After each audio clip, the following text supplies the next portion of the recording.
Guys, Harriett here from Caroline Painting. I'm just going to show you a DIY tutorial today on colour matching walls. So you just need to get a blade and take a little chip out of the wall so you can get it colour matched.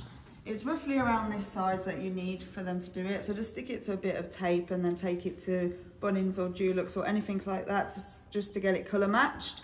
And then they'll just give you the correct paint in the correct colour. We've actually got 15 litres here because we're doing quite a few walls, but you can actually get 1 litre if you need us to do one wall, because it can cover roughly between 7 to 10 square metres, but obviously it depends on the type of wall it is.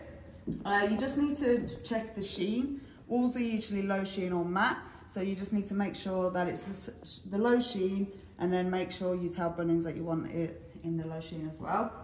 So if you've actually damaged your wall like this here, this is great to be able to do just to get your bond back if you're renting or anything like that, or if you just want to quickly fix up a wall so it looks a bit nicer.